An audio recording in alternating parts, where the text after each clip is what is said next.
අවකලනයේ පසුගිය පාඩම්වලදී අපි කතා කළා ශ්‍රිතයක් ප්‍රමූල ධර්මකින් අවකලනය කරන්නේ කොහොමද කියලා. ඒ වගේ මම ඔයාලට කරලා බලන්න කිව්වා x tan x කියන ශ්‍රිතය ප්‍රමූල ධර්මකින් අවකලනය. ඒක ඔයාලට දැන් බලන්න පුළුවන් මම අද ඒක කරලා වෙන්නවා y සමානයි x tan x ප්‍රමූල ධර්මකින්. x delta x වෘද්ධියක් දුන් විට වෘද්ධියක් දුන් විට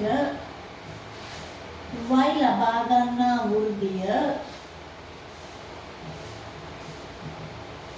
delta y නම් delta x delta y කියන්නේ ඉතා කුඩා ධන රාශිය. සංඛ්‍යා කියනට වඩා හොඳයි ධන රාශියෙන් කියනවා. අපේ දෙවෙනි සමීකරණයේ y ධන delta y සමානයි x ධන delta x x to delta x එකතු කළා tan x ධන delta x. පළවෙනි සමීකරණය දෙවෙනි සමීකරණය.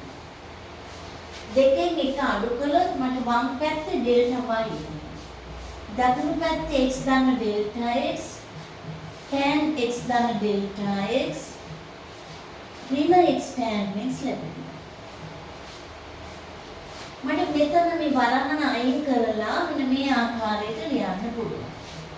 x tan x ධන delta x ධන delta x වරක් tan x ධන delta x ඍණ x tan x.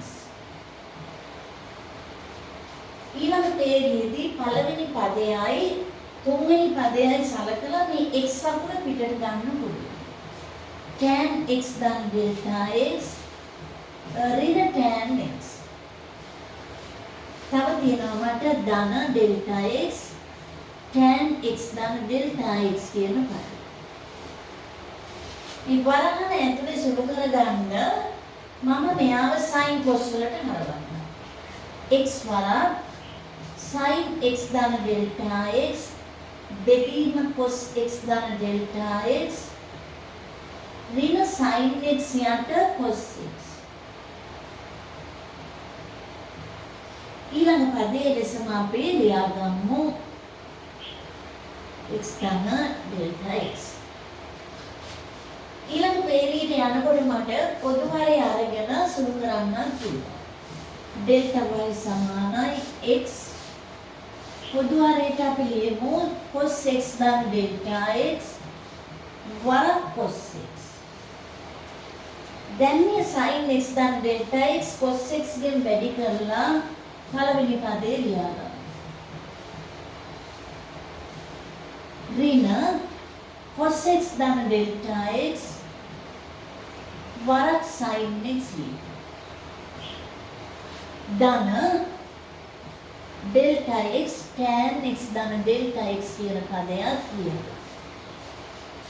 දැන් මට මේ වරහන ඇතුලේ මෙන්න මේ රටාව කියවෙනවා. මෙම කෝණ දෙකම ඊළඟ පදයේ කියවෙනවා නම් අනිවාර්යයෙන්ම සූත්‍රයක් තියෙනවා. sin a cos b ඍණ cos a sin b. a වෙනුවට කියුනේ x ධන delta x b වෙනුවට x. එහෙනම් මේ තියෙන සූත්‍රය sin a cos b ඍණ cos a sin b. sin a ඍණ b. මම ලියන්නම් sin x ධන delta x ඍණ x කියලා. බෙදීම cos x ධන delta x වරක් cos x ධන delta x tan x ධන delta x. ඊළඟ පේළියේදී අපි මේ x x අයින් කරලා sin delta x ලියමු. ඒක මම මේ හරය පොඩ්ඩක් ඈඩ් කරලා මෙහෙම ලියන්නම්. cos x ධන delta x වරක් cos x ධන delta x වරක් tan x ධන delta x. දැන් අපි සුළු කරලා ඉවරයි. සුළු කරලා ඉවර නම් අපි delta x ගෙන් දිගටම බෙදමු. මෙම පේළියම බෙදන්න පුළුවන්. බෙදන්නේ මම මෙතන. ඊළඟ පදය මෙතන. දැන් අපි දිගටම සීමාකාරී අවස්ථාවක් සලකමු. සීමා delta x බිඳුවට ආසන්න වන විට. සීමා delta x බිඳුවට ආසන්න වන විට. හරියට සීමාව දාන්න. මෙතෙන්ටත් අපි සීමාව දාමු. වම් පැත්තට ඔයාලට අංකණයෙන් dy යට dx ලියන්න. මෙන්න මෙතන මට වරහණක් දාලා එක දාන්න පුළුවන්. ත්‍රිකෝණමිතික සූත්‍රය සීමා පිළිබඳ delta x බිඳුවට ආසන්න වන විට sin delta x ට 1යි. එහෙනම් x ඉතුරු වෙනවා වරක් 1 යට delta x බිඳුවට ආසන්න වන විට cos x වරක් cos x ධන මේ delta x අයින් කළොත් delta x බිඳුවට ආසන්න වන විට ධන tan x ලැබෙනවා. අපිට තව ටිකක් සුළු කරන්න පුළුවන් එකයට cos වර්ගයේ x ට sec වර්ගයේ x දාන්න. ධන tan x. මෙන්න අපිට x tan x කියන ශ්‍රිතය ප්‍රමූල ධර්ම වලින් අවකලනය කළ විට ලැබුණු පිළිතුර. දැන් මේ උත්තරේ හරිද කියලා අපිට පොඩ්ඩක් චෙක් කරලා බලන්න පුළුවන්. ඒ කොහොමද? අපි දන්නවා ගුණිතයක් අවකලනය කරන සූත්‍රය. මේ තියෙනවට ගුණිතයක්. මම මේ ගුණිතය අවකලනය කරලා බලනවා මගේ පිළිතුර හරිද කියලා. x ශ්‍රිතයක් ලියන්න.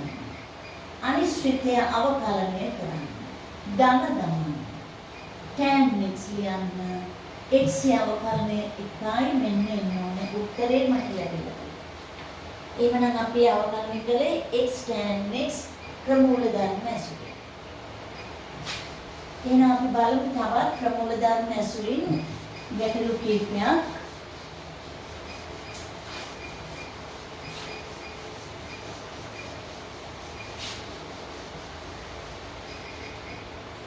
මම දෙවලට කරලා පෙන්නනවා y සමානයි sin x බෙදීම x. ප්‍රමූල ධර්ම මගින් අවකලනය කරන්න. sin x බෙදීම x. අපි අර වාක්‍ය ලියමු. x ට delta x වෘද්ධියක් දුන් විට y ලබා ගන්නා වෘද්ධිය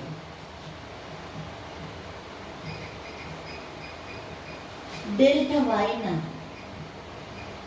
දකුණා ධන රාශියෙන් එකතු කරා.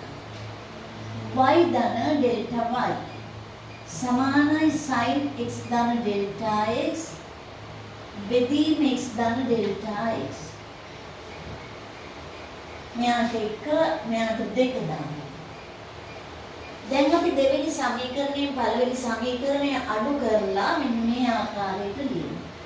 delta y සමානයි sin x ධන delta x බෙදීම x ධන delta x ඍණ sin x බෙදීම x කියන.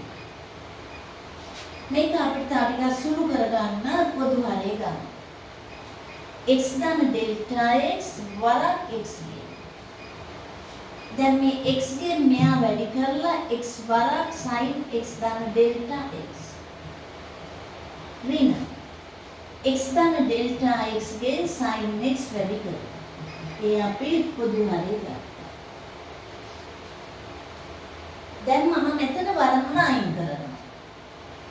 x sin x ධන delta x ඍණ x sin x ඍණ delta x sin x බෙදීමක් ලියන x ධන delta x වරක් x කියන.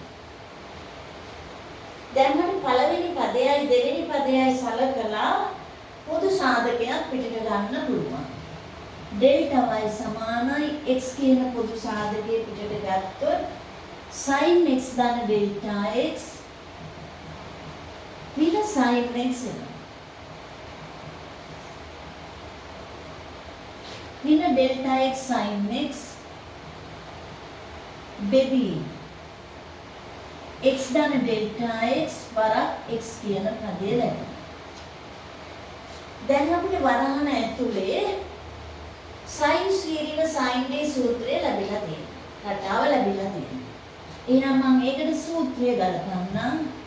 2 cos c ධන d බෙදීම 2 x ධන delta x බෙදීම 2 වරක් sin c ඍණ d බෙදීම 2 delta x 2 බෙදීම x දාන delta x වරක් x ඍණ delta x sin x ආකාරයට අපිට ඊළඟ පේළිය ලියා ගන්න පුළුවන්. දැන් අපි ඊළඟ පේළියේදී delta x ගෙන් බෙදාගෙන යනවා. delta y යට delta x සමානයි x වරක් 2 cos x දාන delta x යට 2 වරක් sin delta x යට 2 ඍණ delta x sin x මම මේ හරය පොඩ්ඩක් ඈඩ් කරලා ලියන්න. x දාන delta x වරක් x දැන් මම delta x කියන දිගටම බෙදනකොට මෙතන බෙදන්නම් මෙයාව බෙදන්නම් ඔන්න ඔය ආකාරයට. දැන් මම සීමාකාරී අවස්ථාව සලකනවා. සීමා delta x බිඳුව. සීමා delta x බිඳුව.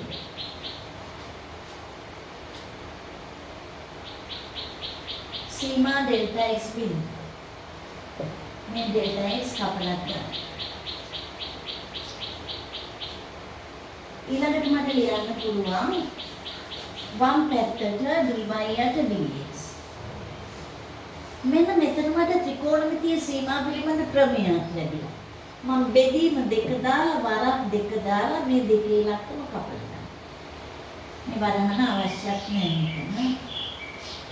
දැන් මම උත්තරේට යනවා. x සපුරේ delta x බිඳුවට ආසන්න වන විට cos x එකක් ඉතුරු වෙනවා. මෙතෙන් මට කෙලීම රවුමක් දාලා එක දාන්න පුළුවන්. ඍණ sin x එකක් තියෙනවා. බෙදීම delta x බිඳුවට ආසන්න වන විට x වර්ගයක් තියෙනවා. ඔන්න මට ලැබුණු උත්තරය. දැන් මම යනවා මේ උත්තරේ හරිද කියලා චෙක් කරන්න. ඒක කරන්නේ මම ඉගෙන ගත්ත සූත්‍ර භාවිතා කරලා. අපි ඉගෙන ගත්තා ලබ්ධියක් අවකලනය කරන සූත්‍රය. ලබ්ධියක් අවකලනය කරනකොට අපි හරය ලියනවා. dy dx සමානයි හරය. වරක් ලවයේ අවකලනය. ඍණ ලවය.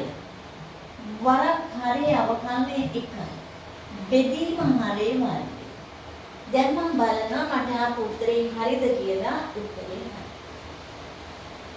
එහෙමනම් අපි බලමු තවත් ගැටලුවකට කියලා.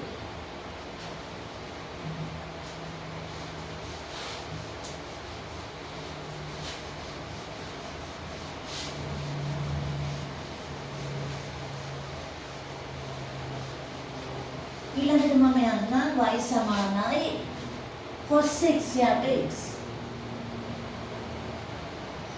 ක්‍රමවල ධර්ම මාර්ගයෙන් අවකලනය කරන්න. ඒකෙත් මම වාක්‍ය ලියනවා x ට delta x වෘද්ධියක් දුන් විට y ලබා ගන්නා වෘද්ධිය delta y නම් දෙවෙනි සමීකරණය y ධන delta y සමානයි cos x ධන delta x බෙදීම x ධන delta x 1 2 දෙවෙනි සමීකරණයෙන් පළවෙනි සමීකරණය අඩු කළ විට delta y සමානයි cos x ධන delta x බෙදීම x ධන delta x ඍණ cos x බෙදීම x. අපි පොදු හරය සලකමු. x ධන delta x වරක් x කියලා.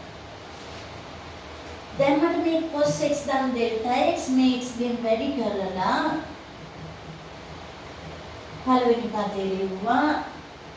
දෙවෙනි පදය x ධන delta x වරක් cos x ලියනවා. ඊළඟ පේළියට යනකොට මේ වරහන අපි අයින් කරනවා. cos x ධන delta x වරක් x ඍණ x cos x ඍණ delta x cos x බෙදීම x ධන ඩෙල්ටා x වරක් x. දැන් මට පළවෙනි පදයයි දෙවෙනි පදයයි සැලකුව විට මේ x කියන පොදු සාධකය පිටට ගන්න පුළුවන්.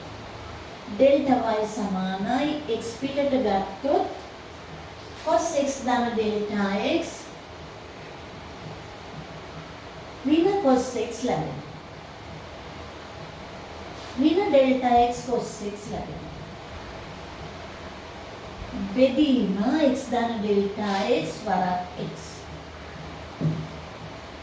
එළියනකොටම වරහන ඇතුලේ සූත්‍රයක් මතක් වෙනවා. cos c ඍණ cos d. මම සූත්‍රයට ගලපනවා ඍණ 2යි sin. c ධන d බෙදීම 2. x ධන ඩෙල්ටා x බෙදීම 2. වරක් sin. c ඍණ d බෙදීම 2. ඩෙල්ටා x යට 2. ඍණ ඩෙල්ටා x cos x බෙදීම x ධන ඩෙල්ටා x වරක් x. අපි ඊළඟ පේළියේදී ඩෙල්ටා x ගෙන් බෙදාගෙන යනවා. ඩෙල්ටා y යට ඩෙල්ටා x. එහා පැත්තේ x ඍණ 2යි sin x ධන ඩෙල්ටා x යට 2 වරක් sin ඩෙල්ටා x යට 2 ඍණ ඩෙල්ටා x cos x. අර බෙදීම මම ටිකක් එහාට කරලා යන්න. x ධන ඩෙල්ටා x වරක් x කියන පදේ. දැන් ඩෙල්ටා x කෙන් බෙදාගෙන යනකොට දිගට මෙයා බෙදන්නම් මෙයා බෙදන්න. දැන් දිගට මම සීමාකාරී අවස්ථාව සලකනවා. සීමා ඩෙල්ටා x බිඳුවට සීමා ඩෙල්ටා x බිඳුවට ගුණිතයට කැඩුවා අන්තරයට කැඩුවා ලබ්ධියට කැඩුවා. දැන් මට ඊළඟ පේළියේ කෙලින්ම උත්තරයට යන්න පුළුවන්.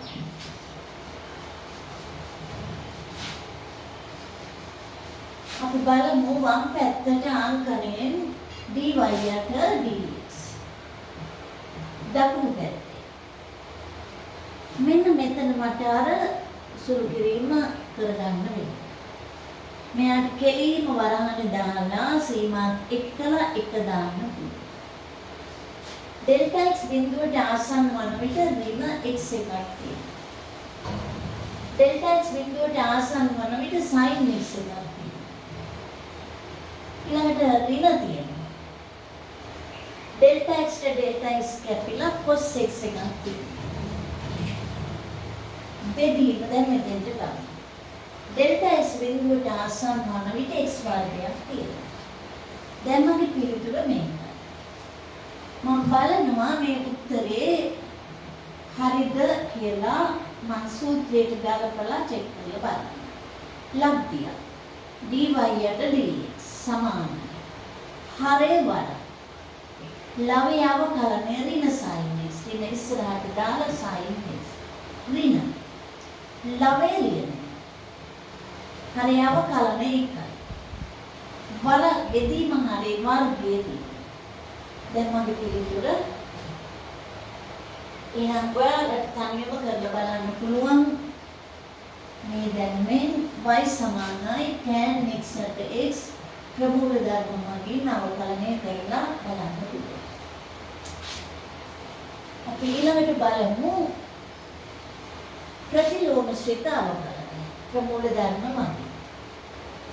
ගැටලුවට යන්නේ ඉස්සෙල්ලා ප්‍රමූල ධර්ම මගින් ත්‍රිකෝණමිතික ශ්‍රිත ටිකක් අපි අවකලනය කරගමු.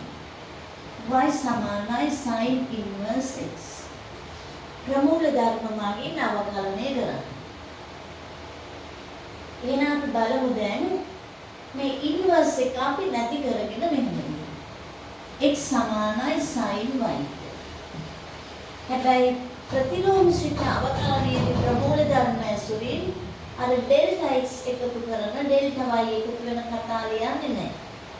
මෙතන ඔයාලට මේ ගැටලුව එනවා නම් එන්නේ y සමානයි sin x අවකලනය කළාට පස්සේ එනයින් තමයි මේක දෙන්නේ. නමුත් අපි කියන්නේ නම් ප්‍රමූල ධර්ම වලින් අවකලනය කියලා.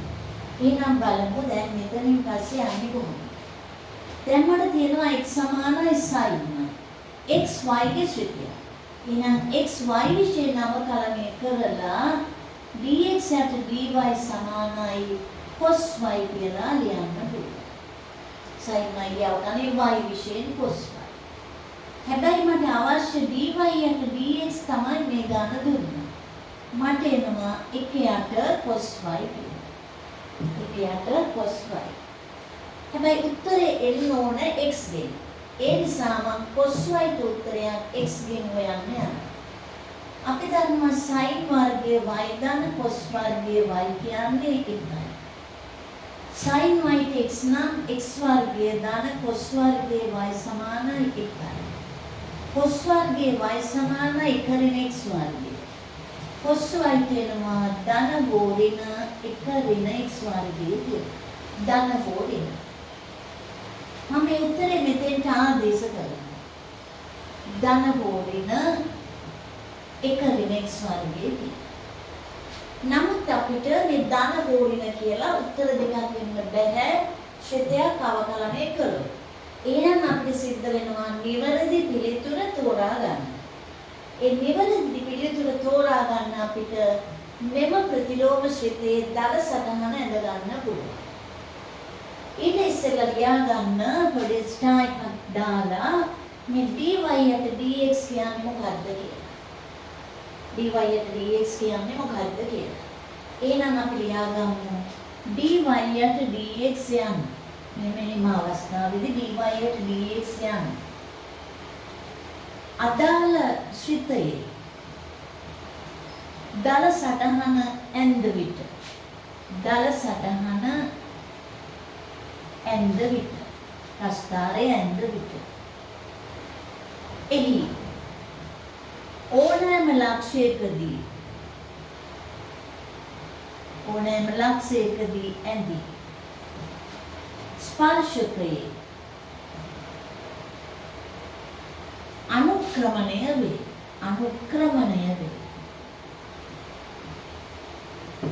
මේක අපේ පස්සේ ඔප්පු කරලා පෙන්නනවා. දැනට ඔයාලා අවශ්‍ය ටික ලියාගත්තාම ඇති. මොකක්ද අපි ලිව්වේ? මෙන්න dy යට dx යනු අදාළ ශ්‍රිතයේ දල සටහන ඇඳ විට දල සටහනගෙන් ප්‍රස්ථාරය එහි ඕනෑම ලක්ෂයකදී ඇඳේ ස්පර්ශකයේ අනුක්‍රමණය වේ. එහෙනම් අපිට පුළුවන් දැන් අපේ මේ ගැටලුවේ නිවැරදි උත්තරේ තෝරා ගන්න. එහෙනම් මම sin inverse x ගේ දල සටහන දැන් අඳින්න යනවා. sin inverse x ගේ දල සටහන. y සමානයි sin inverse x. x සමානයි sin y. ඉස්සෙල්ලා වගේම ප්‍රතිලෝමය නැති කරගත්තා. අපි කෙලින්ම අක්ෂර දෙක අඳිමු. නම් කරමු x y. ඉසේ ලෙසම මූල ලක්ෂය. දැන් අපි කෝණ තෝරාගන්නේ y අක්ෂයේ දිගේ. එහෙනම් බිඳුව 5/2 5 3යි 5/2 2යි 5. ඒ වගේම x අක්ෂයෙන් පහළ ඍණාංගයන් තෝරගමු. ඍණ 5/2 ඍණ 5 ඍණ 3යි 5/2 ඍණ 2යි 5 කියන ප්‍රධාන අගයන් දෙක අපි තෝරගමු. y ට බිඳුව දැම්මොත් sin බිඳුවයි අපි x ට බිඳුව දානවා. y ට 5/2 දැම්මොත් x ට එනවා 1ක් අපි මේ හරිය එක දාලා කතරේ දානවා. ඒ ආකාරයට ඔයාලට කතර ටික දාගෙන යන්න පුළුවන් අනුරූප අගයන් හොයාගෙන. එතකොට මට ප්‍රස්ථාරය ලැබෙනවා මම ධන පැත්ත ඉස්සෙල්ලා ඇඳුත් මෙන්න මේ ආකාරයට. වක්‍රයේ තියෙන දෙයට ප්‍රස්ථාරය මෙන්න මෙහෙම අරගෙන. ධන පැත්ත හොයාගෙන ඒ රටාවට යනවා. දැන් මම මේ කොච්චර ඉහළට පහළට මේ ප්‍රස්ථාරය ඇඳත් මෙම ප්‍රස්ථාරයේ මේ ප්‍රතිලෝම ශ්‍රිතයේ දල සටහනේ ප්‍රධාන අගය sin inverse වල ඍණ 90යි ධන 90යි කොටස පමණයි. ඒක අපි වෙනම තද පාටකින් ඇඳලා තියාගන්න. ඒ කොටස පමණයි මේ sin inverse x ගේ දල සටහනට අවශ්‍ය. එහෙමනම් මෙම කොටසේ තමයි මම අනුක්‍රමණය සලකලා බලන්නේ ඕනෑම ලක්ෂයක අනුක්‍රමණය එන්නේ මට මොන ලකුණද කියලා. මම ඕනම ලක්ෂයක් ගත්තොත් ස්පර්ශකයක් ඇන්දාම එයාගේ අනුක්‍රමණය මට පේනවා ධන කියලා. මොකද x අක්ෂයේ ධන දිශාව සමග වාමාවර්තක සුළු කෝණයක් සාදයි.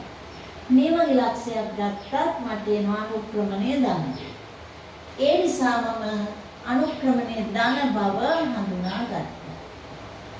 එහෙනම් මට මෙතෙන් ගිහිල්ලා නිවැරදි උත්තරේ දැන් ලියන්න පුළුවන්. 1 ऋण x වර්ගයේ වර්ගමූලය කියලා sin inverse x ගේ අවකලන සම්බන්ධය. එහෙනම් මම ඊළඟට cos inverse x ගේ අවකලන සම්බන්ධය ප්‍රමූල ධර්ම ඇසුරින් ගන්නවා.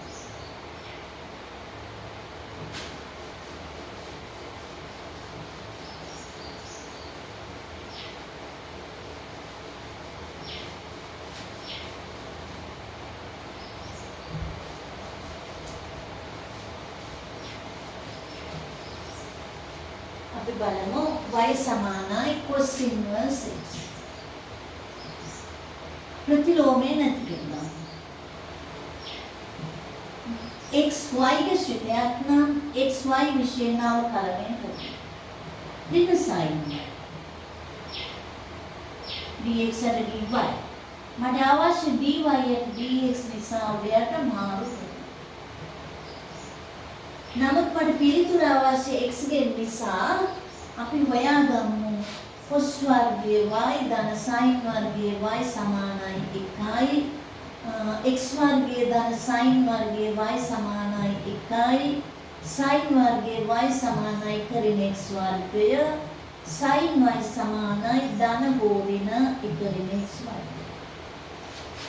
ඉතින් ඍණ එකකුත් තියෙනවා ධන ඍණ කියලා යටටත් එනවා. මේ ඍණෙන් මේ දෙන්නා වැඩි කරලා මට ඍණ හෝ ධන කියලා දාන්න පුළුවන්. ලකුණු කීපයක් තියන්න අවශ්‍ය නැහැ. එතනත් මට දැන් පොඩි ප්‍රශ්නයක් ආවා. ධන හෝ ඍණ කියලා උත්තර දෙකක්. හැබැයි මට එහෙම උත්තර දෙකක් එන්න බැහැ අවකලන සංගුණකයට. ඒ නිසා මට නිවැරදි පිළිතුර තෝරා ගන්න නැවත දල සටහනට යන්න වෙනවා. y සමානයි cos inverse x x සමානයි cos y.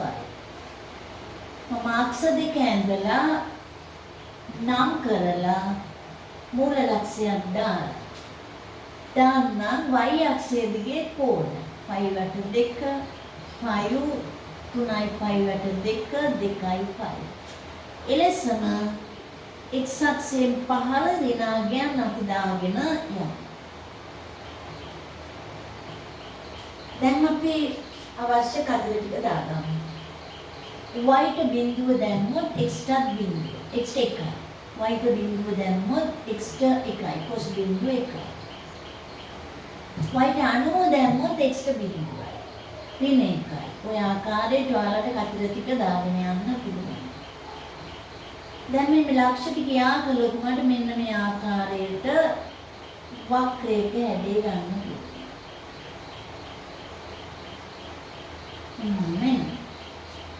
මම මේ ප්‍රස්ථාරයේ කොයිතරම් උඩට පහළට ඇන්දත් මේ ප්‍රතිලෝම ශ්‍රිතේ ප්‍රස්ථාරය cos inverse වල බිඳුවයි 180යි අතර කොටස පමණයි මට අදාළ වෙන්නේ. මෙන්න මේක. එහෙමනම් මම එම කොටසේ ඕනෑම ලක්ෂයකට ස්පර්ශකයක් ඇඳලා බලනවා. ඕනෑම ලක්ෂයකදී ස්පර්ශකය මට එනවා මෙන්න මේ අතට. ඒ කියන්නේ x අක්ෂයේ ධන දිශාව සමග මහා කෝණයක් සාදයි. එහෙනම් dy and dx එන්න ඕනේ ඍණාංගයක් බව පැහැදිලි වෙනවා. එහෙනම් මම නිවැරදි උත්තරේ තෝරගන්නවා 1 යට ඍණ 1 යට 1 ඍණ x වර්ගය කියලා cos inverse x ගේ අවකලන සම්බන්ධයට. එහෙමනම් අපි tan inverse එකක් කරලා බලමු. y සමානයි tan inverse x ප්‍රමූල ධර්ම මගින් අවකලනය. y සමානයි tan inverse x. මූල ධර්ම මගින් අවකලනය කිරීම.